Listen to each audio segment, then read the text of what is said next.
పాత నిబంధన గ్రంథంలో దేవుడు కొంతమంది తన సేవకులను ప్రవక్తలను ఏర్పాటు చేసుకొని తన ప్రజలకు ఏం చెప్పాలనుకుంటున్నారో తన ప్రవక్తల ద్వారా ఆయన మాట్లాడుతూ వచ్చారు.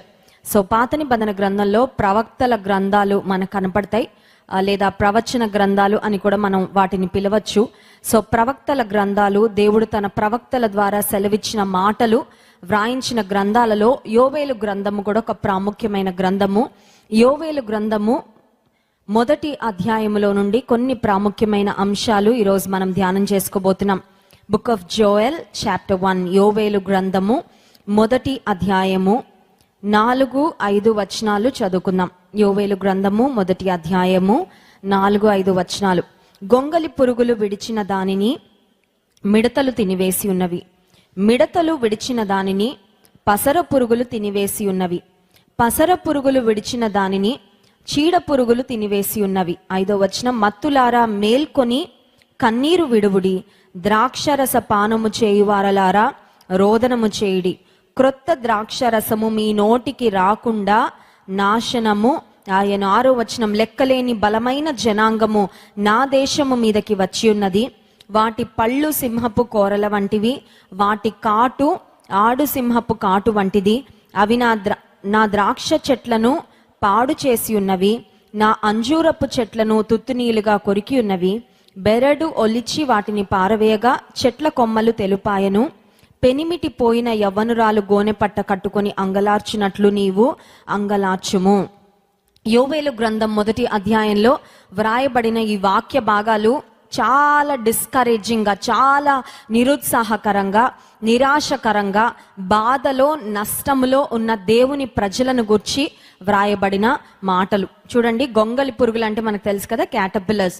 వర్షాకాలంలో ప్రాముఖ్యంగా మనము ఏదైనా చెట్లు మొక్కలు పెంచుకుంటూ ఉన్నప్పుడు కొన్నిసార్లు గొంగలి పురుగులు మనకు కనబడతాయి. గొంగలి పురుగులు చూడడానికే చాలా భయంకరంగా ఉంటాయి. గొంగలి పురుగుల్ని ఎవరు ముట్టుకోవాలని ఇష్టపడరు.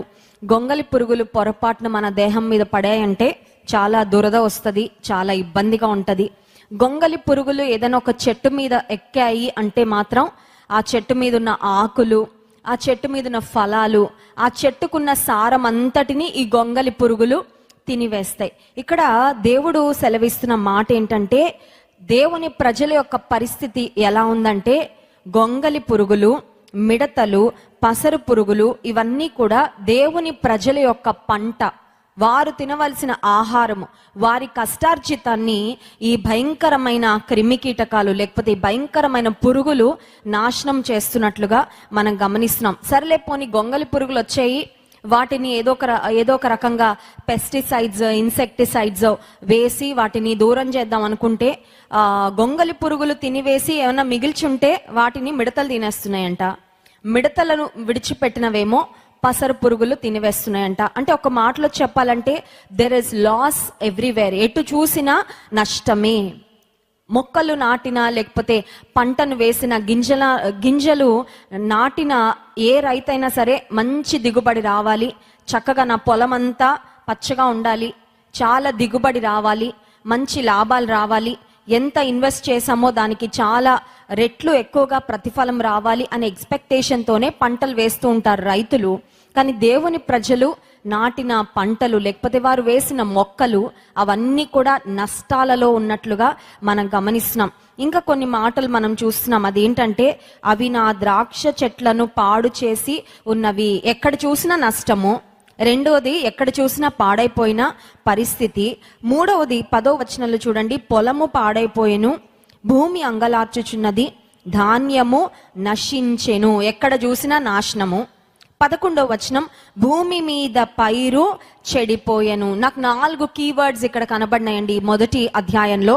మొదటిదేమో నష్టము, రెండవదేమో నాశనము, మూడవదేమో పాడైపోవడం, 4వదేమో చెడిపోవడం. ఈ 4 కూడా బ్యాడ్ కదండి. ఈ 4 కూడా వెరీ బ్యాడ్ ఎక్స్పీరియన్సెస్. ఎవ్వరు కూడా తమ జీవితంలో నష్టము, నాశనము, కష్టము, ఆ తర్వాత చెడిపోవడం ఇలాంటివి వారి జీవితాలలో ఉండకూడదు అని కోరుకుంటారు. ఎవరైనా పెద్దల దగ్గరికి వెళ్ళి ఆశీర్వదిస్తే నీవు వర్ధిల్లాలి, నీవు దీవెన పొందాలి అనే పెద్దలు పిల్లల్ని ఆశీర్వదిస్తూ ఉంటారు. దేవుని సన్నిధికి వచ్చినప్పుడు కూడా మనము ఆశీర్వాదం పొందుకోవాలనే ఆశతో దేవుని సన్నిధికి వస్తూ ఉంటాం. కానీ ఈ రోజుల్లో చాలా కుటుంబాలలో పరిస్థితి ఎలా ఉందంటే ఎటు చూసినా నష్టము, కష్టము, నాశనము, పాడైపోయిన పరిస్థితి. ఇటువంటి పరిస్థితుల్లో God is giving a call to his people. దేవుడు తన ప్రజలతో ఎలా ఉన్నారో మీరు అలా ఉండండి. ఇక మీ జీవితాలు అలాగే అయిపోవాలి అని డిజైన్ చేయబడ్డ, you are destined to be destroyed అనట్లేదు దేవుడు. కొంతమందట ఎవరైనా నష్టంలో కష్టంలో వారి దగ్గరికి వెళ్తే వారు అంటారంట, మీ తలరాత అలా ఉంది కాబట్టి మీకు అలాగే అవుతుంది, ఇక మీ జీవితాన్ని ఎవరు బాగు చేయలేరు, లేకపోతే పూర్వ జన్మలో మీరు ఏ పాపం చేసుకున్నారో దానికి ఫలితాన్ని ఈ జన్మలో అనుభవిస్తున్నారు అని కొంతమంది అంటారేమో. కానీ దేవుని ప్రజలు నష్టములో, కష్టములో, అవమానకరమైన పరిస్థితుల్లో, పాడైపోయిన పరిస్థితుల్లో, నాశనాన్ని చూస్తున్న పరిస్థితుల్లో దేవుని దగ్గరికి వెళ్తే దేవుడు అంటాడు, మీ పరిస్థితి అలాగే ఉండనిలే, ఇక మీ గతి అంతే, మీ భవిష్యత్తు మారదు అని దేవుడు చెప్పడు. కానీ God says I have a solution to your problem. Hallelujah. దేవుడు అంటాడు, నా దగ్గర మీ సమస్యకు పరిష్కారము ఉంది. హల్లెలూయా. ఈ మాటలు ఆ తర్వాత చెప్పండి. దేవుని దగ్గర పరిష్కారము ఉంది. ఏ సమస్యలకు ఉన్నాయండి? అన్ని సమస్యలకు ఉన్నాయి. హల్లెలూయా. ఏ పరిస్థితులకు ఉన్నాయండి పరిష్కారం? ప్రతి పరిస్థితికి ఆయన దగ్గర పరిష్కారము ఉంది. నువ్వు అనుకుంటున్నావు, నా భర్తని ఇక మార్చలేనేమో, నా కుటుంబ పరిస్థితులు ఇక మారవేమో, నా బిడ్డల భవిష్యత్తు ఇక బాగుపడదేమో, మా ఆర్థిక పరిస్థితుల్లో ఇంక మేము మెరుగుతనాన్ని, మేలైన విషయాలను మేము చూడలేమేమో, ఇక మంచి రోజులు లేవేమో నా జీవితంలో నువ్వు అనుకుంటున్నావు కదా. దేవుడు అంటున్నారు, మీ చుట్టూ, నీ చుట్టూ నష్టము, కష్టము, నాశనము, పాడైపోయిన పరిస్థితి కనబడుతుంది. కానీ దేవుడు అంటున్నాడు, ఐ హ్యావ్ అ సొల్యూషన్. మీకు కావలసిన పరిష్కారము, మీకు కావలసిన విడుదల నా దగ్గర ఉంది. మనం ఏం చేయాలి అని ఆలోచన చేస్తే ఆ పరిస్థితుల్లో చూడండి 5వ వచనం, మత్తులారా మేలుకొని కన్నీరు విడువుడి. హల్లెలూయా. మత్తులారా అంటే వీళ్ళు ఏదో ఆల్కహాలిక్ డ్రింక్ కన్స్యూమ్ చేసి పడుకున్నారని కాదండి. దేవుని ప్రజలు ఏదో తాగేసి పడుకున్నారని కాదు. God is not talking about the physical slumberness, ఆధ్యాత్మిక భౌతిక పరమైన మత్తు గురించి లేకపోతే నిద్ర గురించి దేవుడు మాట్లాడట్లేదు. కానీ మీ పరిస్థితులు ఇలా ఉన్నా కూడా మీరు ఆత్మీయంగా ఎందుకు మేలు పొందట్లేదు, లేకపోతే మేల్కోవడం లేదు? ఎందుకు ఇంకా పట్టించుకోకుండా ఉన్నారు? ఎందుకు ఇంకా నిర్లిప్తంగా వ్యవహరిస్తున్నారు? ఎందుకు ఇంకా చూసి చూడనట్లు ఇంత నష్టం వచ్చినా, ఇంత కష్టం వచ్చినా స్పందన లేకుండా ఎందుకున్నారు మీరు? ఆధ్యాత్మికంగా మత్తులో ఉన్న వారలారా మీరు మేల్కోండి. దేవుడు చెప్తున్న మాట, you have to start weeping. కన్నీరు విడవాలి. దేవుని సన్నిధికి వచ్చినప్పుడు మన ప్రార్థనలకు జవాబు రావాలంటే కొన్నిసార్లు మన హృదయం పగిలి కన్నీరు రావాలండి. హల్లెలూయా. కొంతమంది అంటారు, కన్నీరు నాకు రాదండి, అస్సలు రాదండి. నీలో నిజమైన బాధ, వేదన ఉంటే నువ్వు కన్నీరు కార్చకుండా ఉండలేవు. కొంతమంది మనుషుల ముందు కన్నీరు కారుస్తారు కానీ దేవుని ముందు కన్నీరు కార్చరు. కొంతమంది బాత్రూంలోకి వెళ్ళి ఏదో ఒంటరిగా బాధపడుతూ కన్నీరు కారుస్తారు కానీ దేవుని సన్నిధిలో మోకాళ్ళు వేసి కన్నీళ్లు విడిచే అనుభవము చాలా మందికి తెలియదు. దేవుడు అంటున్నాడు, మీరు కన్నీరు విడవండి. ఆ తర్వాత 2వ మాట 5వ వచనంలో, ద్రాక్షరస పానము చేయువారలారా రోదనము చేయుడి. మీరు you are just enjoying your life. ద్రాక్షరసం పానం చేస్తూ మీ జీవితాన్ని చాలా సౌఖ్యకరంగా ఉంచుకుంటూ ఇంత నష్టము, కష్టం మీ చుట్టూ ఉన్నా మీకు చీమ కుట్టినట్టు కూడా లేదు. కానీ దేవుడు అంటున్నాడు, మీరు కన్నీరు విడవండి, మీరు రోదనము చేయండి. 8వ వచనం, పెనిమిటిపోయిన యవ్వనురాలు గోనె పట్ట కట్టుకొని అంగలార్చినట్లు నీవు అంగలార్చుము. You have to weep, you have to cry. మీరు కన్నీరు కార్చండి. 12వ వచనంలో కూడా ఒక మాట ఉంది చూడండి, ద్రాక్ష చెట్లు చెడిపోయెను, అంజూరపు చెట్లు వాడిపోయెను, దానిమ్మ చెట్లును, ఈత చెట్లును, జల్దరు చెట్లును, తోట చెట్లన్నీ వాడిపోయినవి, నరులకు సంతోషమేమియు లేకపోయెను. 13వ వచనం, యాజకులారా గోనె పట్ట కట్టుకొని అంగలాచుడి, బలిపీఠమునొద్ద పరిచర్య చేయువారలారా రోదనము చేయుడి. ఎందుకు ఏడవమంటున్నాడు దేవుడు? కన్నీరు ఊరికే వస్తుందండి? కన్నీరట ఈ ప్రపంచంలో దొరికే లిక్విడ్స్ అన్నిట్లో చాలా కాస్ట్లీ లిక్విడ్ అంటండి. కన్నీరు ఈ ప్రపంచంలో దొరికే లిక్విడ్స్ అన్నిట్లో కొంతమంది అంటారేమో మర్క్యూరీ, పాదరసం చాలా ఎక్స్పెన్సివ్ అండి. మన థర్మామీటర్స్ లో చూస్తాం కదండి, మర్క్యూరీ టెంపరేచర్ మనకు చూపిస్తూ ఉంటుంది మర్క్యూరీ. కొంతమంది అనుకుంటారు ఈ పాదరసం చాలా విలువైనదని. మరి కొంతమంది అనుకుంటూ ఉండొచ్చు పర్ఫ్యూమ్స్, చాలా ఎక్స్పెన్సివ్ పర్ఫ్యూమ్స్ ఉంటాయి, చిన్న బాటిలే కొన్ని వేల రూపాయలు. సో పర్ఫ్యూమ్స్, ఆ లిక్విడ్ చాలా కాస్ట్లీ ఏమో అంటే కాదండి. కన్నీళ్లు చాలా విలువైనవి. ఎందుకంటే ఒక్క కన్నీటి బొట్టు బయటకు రావాలంటే హృదయంలో ఎంతో బాధ ఉంటే అప్పుడు ఒక్క కన్నీటి బొట్టు బయటకు వస్తుంది. ఎందుకంటే కన్నీళ్లలో ఇమోషన్స్, భావోద్వేగాలు కూడా కలిసి వస్తాయి కాబట్టి ఆ కన్నీళ్లు చాలా విలువైనవి. ఇప్పుడు దేవుడు అంటున్నాడు, నా ప్రజలు కన్నీరు కార్చాలి, మీరు అంగలార్చాలి. అంటే కన్నీరు ఊరికే బయటకు ఒక గ్లిజరిన్ రాసుకొని, కొన్నిసార్లు చూడండి సినిమాల్లో తర్వాత సీరియల్స్ లో నటించే వాళ్ళకి ఊరికూరికే వచ్చేస్తూ ఉంటాయి కదండి. ఎలా వస్తాయి వాళ్ళకంటే వాళ్ళ కళ్ళకి ఏవో రాస్తూ ఉంటారంట గ్లిజరిన్ అని. సో అలాంటివి రాసినప్పుడు కళ్ళు బాగా మండిపోయి వాళ్ళ కన్నీళ్లు వచ్చేస్తూ ఉంటాయి. సరే, కన్నీళ్ళు కారుస్తూ ఉంటారు, అది కేవలం యాక్షన్ మాత్రమే. ఇప్పుడు దేవుడు చెప్తున్న అంగలార్చండి, రోదనము చేయండి అంటే అర్థం ఏంటంటే పశ్చాత్తాపముతో రోదనము చేయండి. ఎక్కడ తప్పిపోయారో, ఎక్కడ దేవునికి ఆయాసం కలుగ చేశారో, ఎక్కడ మార్గాన్ని విడిచి వెళ్ళారో, ఎక్కడ దేవుని మాటలు ధిక్కరించడం వల్ల ఈ నష్టము ఈ నాశనము మీకు వచ్చిందో ఆ పరిస్థితిని ఒక్కసారి జ్ఞాపకం చేసుకొని దేవుని సన్నిధిలో పశ్చాత్తాపముతో ప్రార్థన చేస్తే దేవుడు తన కనికరాన్ని చూపిస్తాను అని వాగ్దానం చేస్తున్నాడు. యోవేలు గ్రంథం 2వ అధ్యాయము 12వ వచనంలో దేవుడు ఒక మాట చెప్తున్నారు చూడండి. యోవేలు గ్రంథం 2వ అధ్యాయము 12వ వచనం, ఇప్పుడైనను మీరు ఉపవాసం ఉండి కన్నీరు విడుచుచు దుఃఖించుచు మనఃపూర్వకముగా తిరిగి నా యొద్దకు రండి, ఇదే యెహోవా వాక్కు. హల్లెలూయా. నీవు అనుకుంటున్నావు కదా, జరగాల్సిన కష్టమంతా, పొందాల్సిన నష్టమంతా పొందానండి, చూడాల్సిన నాశనం అంతా చూశానండి, ఇక ఏమీ మిగిలి లేదు, అంత నాశనమే, అంత లాస్ అయిపోయాం. కొన్నిసార్లు చూడండి, కుటుంబంలో కుటుంబ యజమానుడు రాంగ్ డెసిషన్స్ తీసుకోవడం వల్ల, తప్పుడు నిర్ణయాలు తీసుకోవడం వలన, తెలివి తక్కువ నిర్ణయాలు తీసుకోవడం వల్ల, కొన్నిసార్లు జూదంలో లేకపోతే మద్యపానంతో, డ్రగ్స్తో ఇలాంటి వాటికి అలవాటు అయిపోయి కష్టార్జితం అంతా కూడా లోకానికి దారబోసిన తర్వాత కుటుంబం అంతా ఖాళీ చేతులతో మిగిలిపోయి ఆ భార్య పిల్లలు ఇలా దిక్కులేని పరిస్థితిలో మేము ఉండడానికి మా తండ్రే కారణమండి. ఇలాంటి దిక్కులేని పరిస్థితిలో ఉండడానికి ఎవరో మమ్మల్ని మోసం చేశారండి, ఇక రెస్టోర్ అవ్వడానికి ఛాన్స్ లేదు. అంటే పోగొట్టుకున్నవి, కోల్పోయినవి మళ్ళీ మేము పొందుకోవడానికి అవకాశమే లేదు అన్న స్థితిలో ఉంటే దేవుడు అంటున్నాడు, ఆలస్యమైంది ఏమీ లేదు, ఇప్పుడైనా, అట్లీస్ట్ నౌ. కొన్నిసార్లు మనం అనుకుంటాం, ఇంకొంచెం ముందు, 1 సంవత్సరం క్రితం నేను రక్షణ పొందుంటే ఎంత బాగుండు, ఒక 2 సంవత్సరాల క్రితం నేను దేవుని కొరకు ఇలా జీవించుంటే ఎంత బాగుండు, ఎంత సమయం వేస్ట్ అయిపోయిందో, ఎన్ని అవకాశాలు కోల్పోయాను, ఎన్నిసార్లు దేవుని మాట వింటూ కూడా నేను ఆయన మాటను ధిక్కరించాను అని బాధపడుతూనే ఇప్పుడు కూడా సరైన నిర్ణయాలు తీసుకోకుండా అలాగే జీవితాన్ని సాగిస్తూ ఉంటారు చాలా మంది. దేవుడు అంటున్నాడు, అయిపోయింది, నష్టము కష్టము నాశనం అంతా వచ్చేసింది, అట్లీస్ట్ ఇప్పుడైనా, at least from today, at least from now, ఇప్పుడైనా మీరు ఉపవాసం ఉండి కన్నీరు విడుచుచు దుఃఖించుచు మనఃపూర్వకముగా. ఇక్కడ 2 కీవర్డ్స్ ఉన్నాయి ఈ వచనంలో. ఒకటి ఇప్పుడైనా, ఇప్పుడొచ్చినా దేవుడు ఆదుకుంటాడా? ఎస్. ఇప్పుడొచ్చినా దేవుడు క్షమిస్తాడా? ఎస్. ఇప్పుడొచ్చినా దేవుడు కోల్పోయిన ఆశీర్వాదాలని తిరిగి దయచేస్తాడా? ఎస్, ఖచ్చితంగా. ఆలస్యం అయిపోలేదా? ఆలస్యం అయింది కానీ but God has a way to compensate. Hallelujah. నీ నష్టాన్ని, కష్టాన్ని, నువ్వు కోల్పోయిన వాటిని మళ్ళీ నీకు తిరిగి ఎలా ఇవ్వాలో ఆయనకు ఒక మార్గము ఉంది, ఆయనకు ఒక ప్రణాళిక ఉంది. కానీ నువ్వు చేయాల్సింది ఏంటంటే ఇప్పుడైనా సరే దేవుని దగ్గరికి వచ్చట మనఃపూర్వకముగా ఆయన యొద్దకు. ఎవరో వెనుక నుండి తోస్తే కాదండి.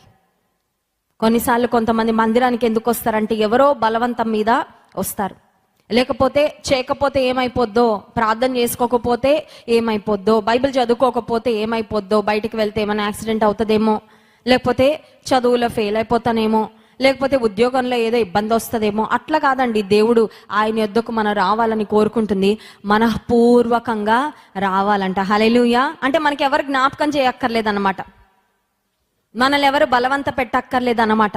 ఎంతో సంతోషముతో, ఎంతో ఉత్సాహముతో, హృదయపూర్వకంగా, with a willingness of heart పరిపూర్ణంగా మన హృదయం దేవుని వైపు తిరిగి పశ్చాత్తాపడి ఆయన వద్దకు వస్తే దేవుడు ఏం చేస్తాడంటే, యోవేలు గ్రంథం 2వ అధ్యాయము 13వ వచనం, మీ దేవుడైన యెహోవా కరుణా వాత్సల్యములు గలవాడును శాంతమూర్తియు అత్యంత కృపగలవాడునయుండి తాను చేయనుద్దేశించిన కీడును చేయక పశ్చాత్తాపపడును గనుక మీ వస్త్రములు కాక మీ హృదయములను చింపుకొని ఆయన తట్టు తిరుగుడి. హల్లెలూయా.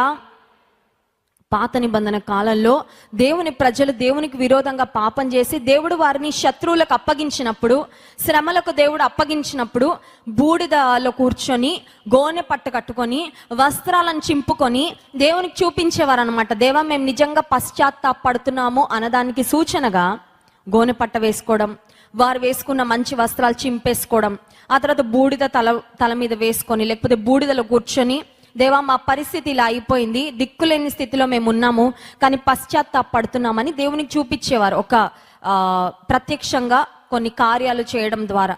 ఇప్పుడు దేవుడు అంటున్నాడు, మీ వస్త్రాలు చింపుకొని నాకేదో మీరు పశ్చాత్తాపడుతున్నారని మీరు చూపించాల్సిన అవసరం లేదు, మీ హృదయాలను చింపుకుంటే చాలు. హల్లెలూయా.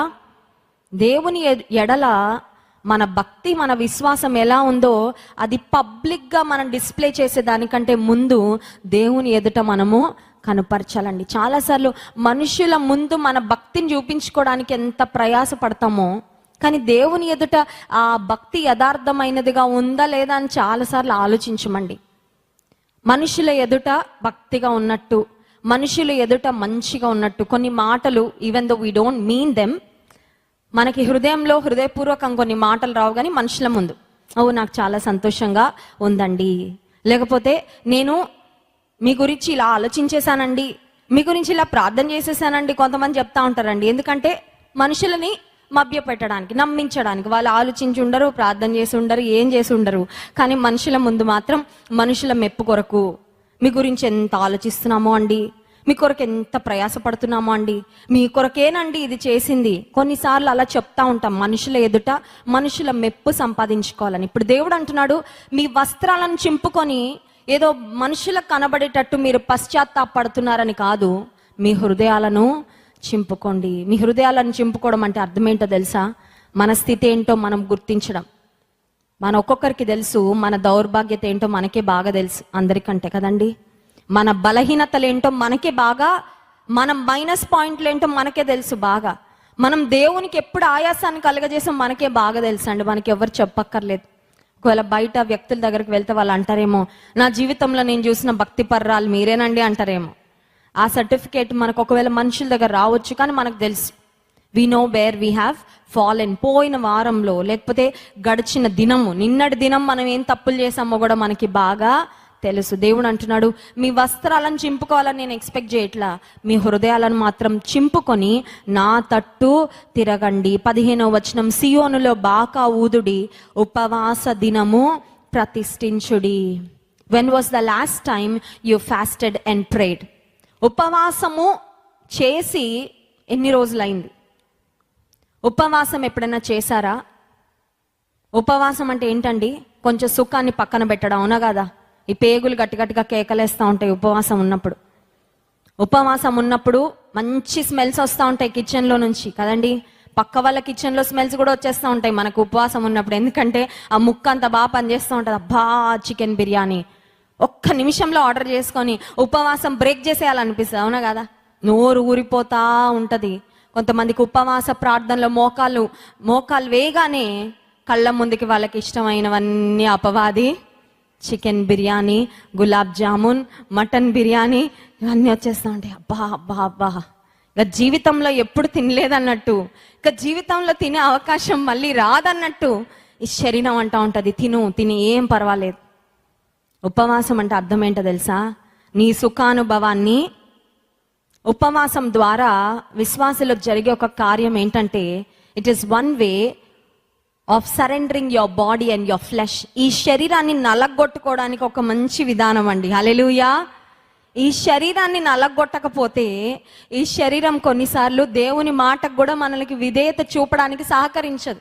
చూడండి, బాగా తిని బాడీ పెంచేస్తూ ఉంటే మోకాలు వేయడానికి కూడా ఈ బాడీ అంటది, అబ్బా కాలు నొప్పులు కదా, కూర్చొని చేసుకో ప్రార్థన అంటది.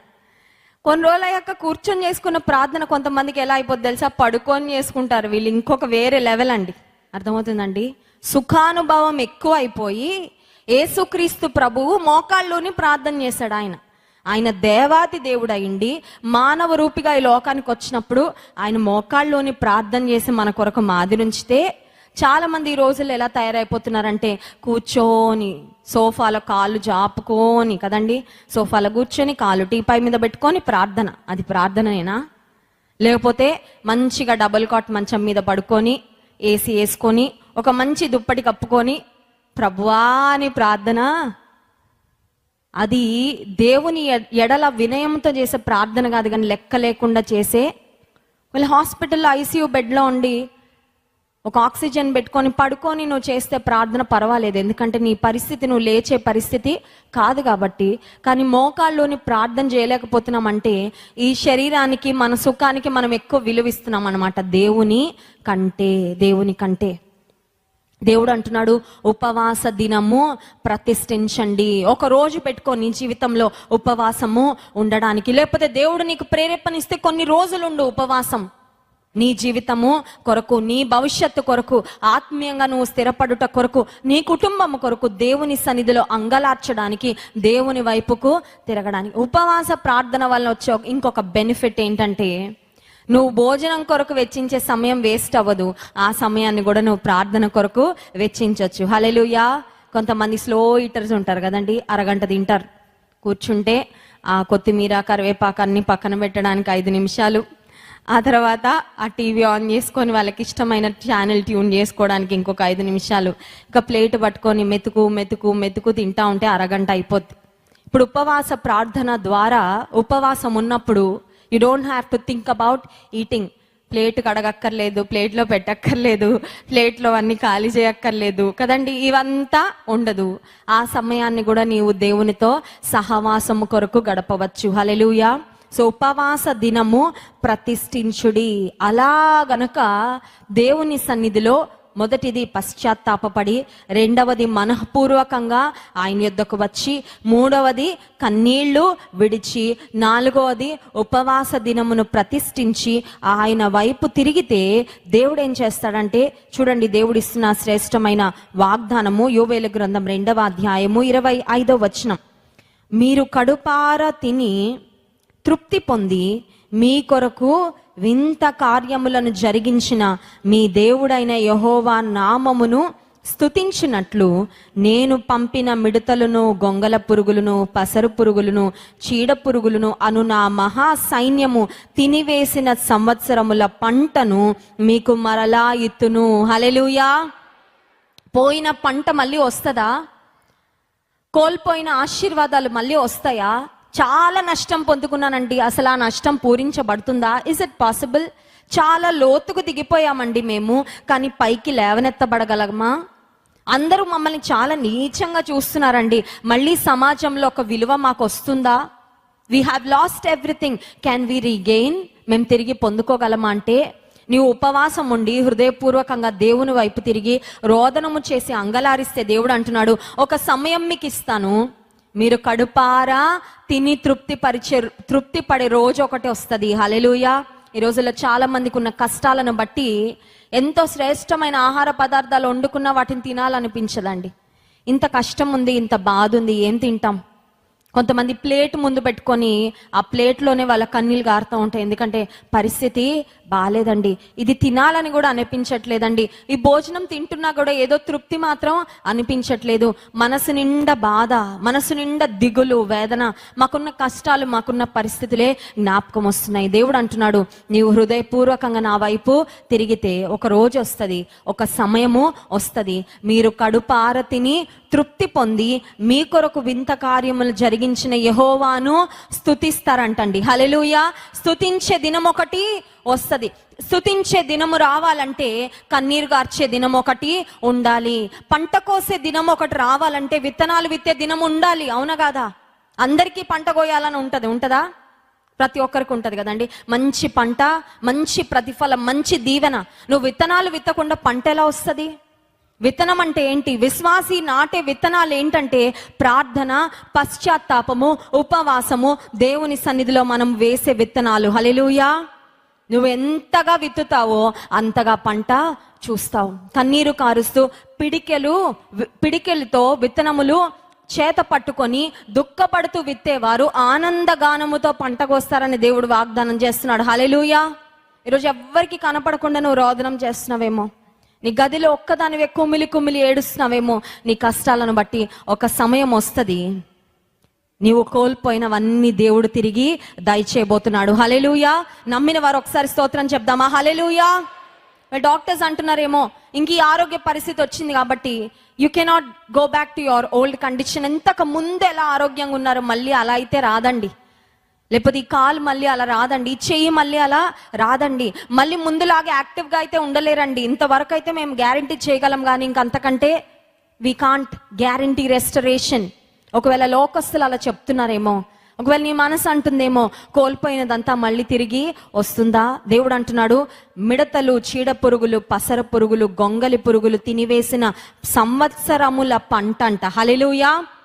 మిడతలు, గొంగలి పురుగులు, చీడ పురుగులు, లేకపోతే ఇవన్నీ కూడా పసర పురుగులు కొన్ని సంవత్సరాల పాటు నష్టాన్ని కలుగచేసాయి. దేవుడు అంటున్నాడు, అదంతా లెక్కగట్టి ఎన్ని సంవత్సరాలైతే నువ్వు నష్టపోయావో అదంతా మళ్ళీ తిరిగి ఇచ్చేస్తానంటున్నాడు. హల్లెలూయా. ఇంతకంటే ఏం కావాలండి? దేవుడు నీ కోల్పోయిన సంవత్సరాల పంటలో 1 నెల పంట మాత్రం ఇస్తాననట్లేదు. కొన్నిసార్లు కొంతమంది మనకి నష్టాన్ని కలుగజేసిన వారు అంటారు, మీ దగ్గర చాలా డబ్బులు తీసుకున్నామండి, మీకు ఇచ్చేస్తామని చెప్పాం కానీ మాకే నష్టం వచ్చింది, అందులో సగం మాత్రం ఇస్తామండి, మిగతా మాత్రం మేము ఇవ్వలేమంటారు కదండి. మనుషులు కొన్నిసార్లు మనకిచ్చే మాటలు, మనకు చేసే వాగ్దానాలు అలా ఉంటాయి. కానీ దేవుడు ఇస్తున్న మాట, దేవుడు సెలవిస్తున్న మాట, ఎన్ని సంవత్సరాలైతే నువ్వు నష్టాన్ని చూసావో, ఎన్ని సంవత్సరాలైతే నువ్వు కష్టాన్ని, పాడైపోయిన పరిస్థితులను అనుభవించావో, దేవుడు అంటున్నాడు ఆ సంవత్సరాలన్నిటిని లెక్కగట్టి తిరిగి నీకు అనుగ్రహిస్తాను. హల్లెలూయా.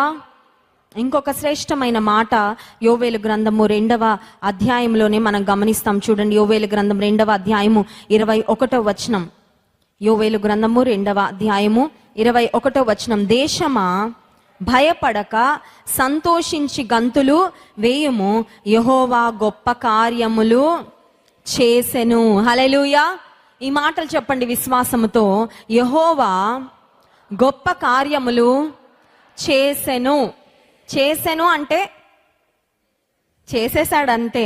కొంతమంది అంటారు చేస్తే బాగుండు అంటారు. కొద్దిగా విశ్వాసం ఉన్న వాళ్ళు ఏమంటారంటే దేవుడు గొప్ప కార్యాలు చేస్తే బాగుండు. కొంతమంది అంటారు దేవుడు గొప్ప కార్యాలు చేస్తాడేమో అండి అని, అంటే అందులో కొద్దిగా డౌట్ కూడా ఉందన్నమాట. మరి కొంతమంది అంటారు దేవుడు గొప్ప కార్యములు చేస్తే చూడాలని ఉందండి, అదొక ఆశ. కానీ ఇక్కడ రాయబడిన మాటలు, ఈ మాటలలో ఒక ష్యూరిటీ ఉంది కదండి, ఒక నిశ్చయత ఉంది. పొందుకుంటాము, పొందాము అన్న విశ్వాసం ఉంది. హల్లెలూయా. మేలు కలగక ముందే మేలు చేసావు ప్రభు అని స్తుతించు. హల్లెలూయా. ఇది చాలా వింతగా అనిపిస్తుందండి. నీకు ఇంకా అవ్వలే పెళ్ళి, కానీ నువ్వు శ్రేష్టమైన వ్యక్తితో నా వివాహం చేసేసావు ప్రభా, అవ్వలేదు కానీ నేను చూస్తున్నా, I'm seeing with eyes of faith, విశ్వాస నేత్రాలతో చూస్తున్నానని స్తుతించు. నువ్వు విశ్వాస నేత్రాలతో చూసినది దేవుడు నెరవేర్పులోకి తీసుకొస్తాడు. హల్లెలూయా. మా తల్లిదండ్రులకు మేము 3 ఆడపిల్లలం. అయితే మా సంఘంలో కొంతమంది ఆంటీ వాళ్ళు ఉండేవాళ్ళు, వారు ఎప్పుడు ఒక ప్రార్థన చేస్తుండేవారు. అదేంటంటే, మా పాస్టర్ గారికి దేవా 3 ఆడపిల్లల్ని ఇచ్చావు, కానీ నువ్వు ఎవ్వరికి అన్యాయం చేయవు. 3 ఆడపిల్లని ఇచ్చాడంటే ఒక ఉద్దేశంతోనే దేవుడు ఇస్తాడు. ఆడపిల్లలు ఉన్నోళ్ళు ఏం బాధపడాల్సిన అవసరం లేదు. దేవుడు ఇచ్చిన బిడ్డల బహుమానాలు అంతే. హల్లెలూయా. వారే మన ఆస్తి.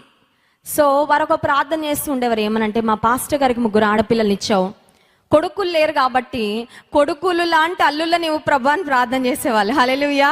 అల్లుళ్ళు కాదు, వాళ్ళు కొడుకుల్లాగే ఉండాలి. కొడుకులు లాంటి అల్లుళ్ళు ఎప్పుడు చేసేవారు ఆ ప్రార్థన. ఈరోజు నేను చెప్పగలనండి, దేవుని సన్నిధిలో మా అక్కకు, నాకు, మా చెల్లికి దేవుడిచ్చిన మరి భర్తలు కొడుకులు లాంటి, కొడుకుల కంటే శ్రేష్టమైన అల్లుళ్ళని ఇచ్చాడు దేవుడు. హల్లెలూయా.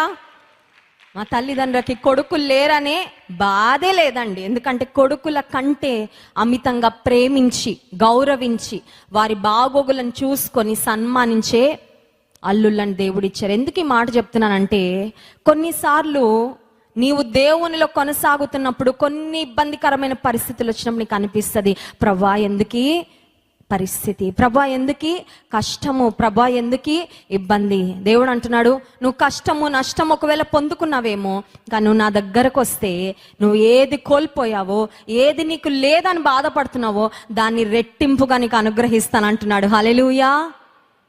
పసర పురుగులు, మిడతలు, ఆ తర్వాత గొంగళి పురుగులు, నువ్వు అనుకుంటున్నావేమో ఎట్టు చూసినా శత్రువులండి, నాకు ఎట్టు చూసినా నాశనం చేయాలని చూసేవాళ్ళే, ఎట్టు చూసినా మా నాశనం కొరకు ఎదురు చూసిన వాళ్ళే ఉన్నారు. నిజమే, వాళ్ళని చూసి జెన్యూన్గా సంతోషపడేవారు తక్కువ మంది ఉంటారంట, బాధపడేవారు ఎక్కువ మంది ఉన్నారంట. అలా ఉందండి సమాజం.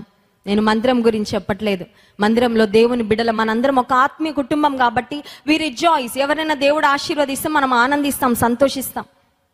కానీ ఈ లోకంలో మనం గమనించినట్లయితే ఒకరు బాగుపడుతుంటే ఏడ్చేవాళ్ళు ఎక్కువ ఉంటారు, ఆనందపడే వారి కంటే ఏడ్చేవారు. వీళ్ళు మళ్ళీ ఎప్పుడు పడిపోతారా అని చూసేవాళ్ళు, వీళ్ళని ఎలా పడగొట్టాలా అని చూసేవారు. ఇప్పుడు ఈ మిడతలు, గొంగలి పురుగులు, పసర పురుగులు ఇవన్నీ కూడా నాశనాన్ని కలుగచేస్తున్న మహా సైన్యం అని చెప్పుకుంటే, దేవుడు ఆ సైన్యం అంతటిని ప్రక్కకి తోసేసి దేవుడు తన ప్రజలకు విజయాన్ని ఇస్తానని వాగ్దానం చేస్తున్నాడు. హల్లెలూయా. దేశమా, యోవేలు గ్రంథం 2వ అధ్యాయం 21వ వచనం, దేశమా భయపడక సంతోషించి గంతులు వేయము, యెహోవా గొప్ప కార్యములు చేసెను. హల్లెలూయా. నీ భవిష్యత్తును గురించి నీకు భయం ఉందా? మీ చేయత్తక్కర్లేదు, మీ మనసులో చెప్పుకోండి జవాబు. ఉందా?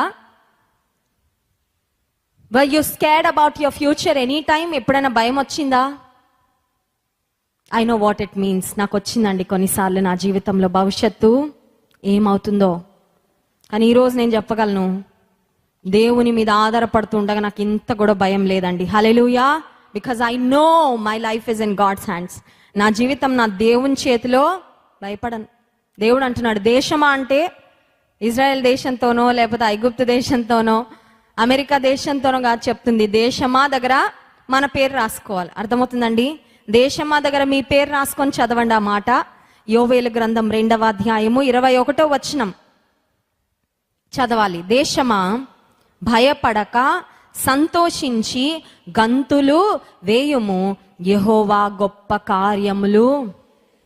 గంతులు వేసే అనుభవం, సంతోషంతో గంతులు వేసే సమయం ఎప్పుడు వస్తుందంటే, కన్నీరు గారుస్తూ రోదనం చేస్తూ దేవుని వద్దకు హృదయపూర్వకంగా తిరిగి వచ్చినప్పుడు. ఇది లేకుండా అది రాదండి. చాలా మందికి ఇది వద్దుగా నాదే కావాలి, అవునా?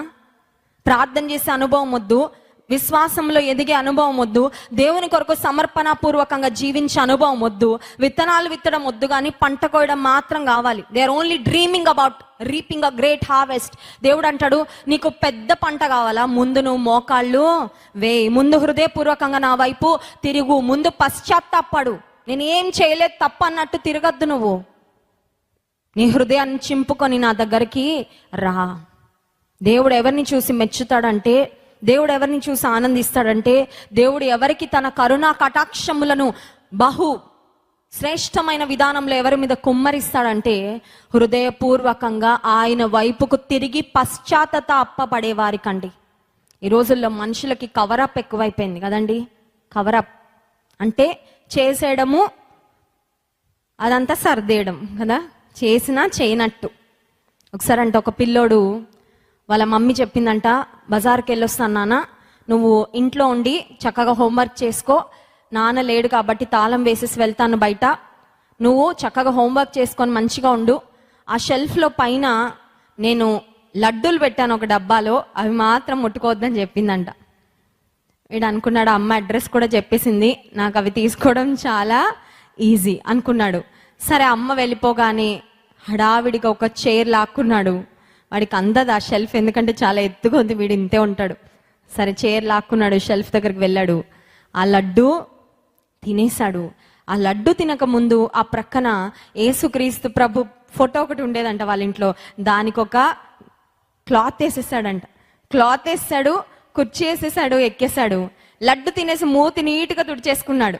ఎందుకంటే మరి కంగారుగా తిన్నప్పుడు మూతి చుట్టూ అంటుకుంటుంది కదా, అదంతా కడిగేసుకొని చేతులు బాగా కడిగేసుకొని ఫ్రెష్గా ఎదురు చూస్తున్నాడు అమ్మ రాగానే నాకేమీ తెలియదని చెప్దామని. సరే అమ్మ వచ్చింది పని అయిపోయాక, నాన్న లడ్డు తిన్నావా? అస్సలు తినలేదు మమ్మీ, నాకు సంబంధమే లేదు. అమ్మ లెక్క చూసుకోదు కదా, ఎన్ని లడ్లు పెట్టిందో లెక్క చూసుకోదు. ఒక లడ్డు తింటే తెలియని కూడా తెలియదు కదా, అది ఎంతవరకు ఉందో అంతవరకు ఉన్నట్టు అనిపిస్తుంది. కానీ అమ్మకి 2 దొరికినాయి. ప్రూఫ్లు ఏంటి? ఏసే పటానికి ఒక టవల్ వేసాడు, ఆ కుర్చీ తీయడం మర్చిపోయాడు వీడు. పాపం కంగారులో మూతి తుడుచుకున్నాడు కానీ కుర్చీ తీయడం మర్చిపోయాడు. అమ్మకి రెడ్ హ్యాండెడ్గా దొరికేశాడు. అప్పుడు అమ్మ అడిగింది, వాట్ అబౌట్ దిస్? ఇదేంటి నాన్న అంటే మాట్లాడట్లేదు ఇంకా. ఎందుకంటే చాలాసార్లు దేవుని కళ్ళు కప్పి నేను బాగానే ఉన్నానులే అన్నీ చేసే సర్దేస్తున్నా బాగా నీట్గా, ఐఎమ్ కవరింగ్ అప్ అని అనుకుంటా ఉంటాం. కానీ మన మనస్సాక్షి మనం గద్దించట్లేదా? చాలామంది తమ మనస్సాక్షిని అదిమి పెట్టేస్తూ ఉంటారండి. మనస్సాక్షి గద్దిస్తున్నా కూడా ఆ మనస్సాక్షిని చంపేస్తారు. దొంగలు, హత్యలు చేసేవాళ్ళు, భయంకరమైన కూనీలు చేసేవాళ్ళు కూడా వాళ్ళ మనస్సాక్షిని వాళ్ళు సైలెన్స్ చేసేస్తారు. అందుకే వాళ్ళకి ఏం అనిపించదు. Maybe first time, second time చేసేటప్పుడు మనస్సాక్షి గద్దిస్తుందేమో, రాను మనస్సాక్షిని వాళ్ళు చంపేస్తారు. ఒక మనస్సాక్షి ఒక స్పందన లేకుండా అయిపోద్ది. ఒక మృగంలాగా, చూడ్డానికి మనుషుల్లాగే ఉంటారు కానీ ఒక మృగంలాగా చేసుకుంటా వెళ్ళిపోతూ ఉంటారు. కానీ ప్రతి విశ్వాసికి 2 విషయాలు ఉన్నాయండి. ఒకటి, మన మనస్సాక్షి దేవుడిచ్చిన గిఫ్ట్ మనల్ని గద్దించడానికి. రెండవది, మనలో నివసించే పరిశుద్ధాత్మ దేవుడు. హల్లెలూయా. మనస్సాక్షి థర్మామీటర్ లాంటిది. మనస్సాక్షి ఓన్లీ గద్దిస్తుంది తప్పు చేసినప్పుడు. This is not right, you are not suppose to do this, ఇలా చేయకూడదు కదా నువ్వు అని మనస్సాక్షి గద్దిస్తుంది. కానీ పరిశుద్ధాత్మ దేవుడు గద్దించటమే కాదు, తప్పు చేయకుండా ఉండడానికి కూడా శక్తిని పరిశుద్ధాత్మ దేవుడు అనుగ్రహిస్తాడు. హల్లెలూయా. సో విశ్వాసికి దేవుడిచ్చే బోనస్ అదనమాట. నీ మనస్సాక్షి నిన్ను గద్దించడం మాత్రమే కాదు, పరిశుద్ధాత్మ దేవుడు నీలో ఉండి నిన్ను బలపరుస్తాడు. ఏది చేయకూడదో దాన్ని చేయకుండా ఉండడానికి, సరి అయినది దైవ చిత్తానుసారమైనది చేయటానికి పరిశుద్ధాత్మ దేవుడు మనకు సహాయము అనుగ్రహిస్తాడు. ఉదయకాల సమయంలో నీకున్న పరిస్థితులు ఏమైనప్పటికీ దేవుడు తన వాక్యము ద్వారా సెలవిచ్చినట్లుగా మన హృదయాన్ని చింపుకొని పశ్చాత్తాపముతో ఆయన వద్దకు వస్తే ఆయన కరుణా వాత్సల్యతలు కలిగిన దేవుడంట. దేశమా భయపడక సంతోషించి గంతులు వేయము దేవుడు అంటున్నాడు. మీరు మనఃపూర్వకంగా తిరిగి నా యుద్ధకు వస్తే నేను నిశ్చయముగా గొప్ప కార్యాలు చేస్తాను.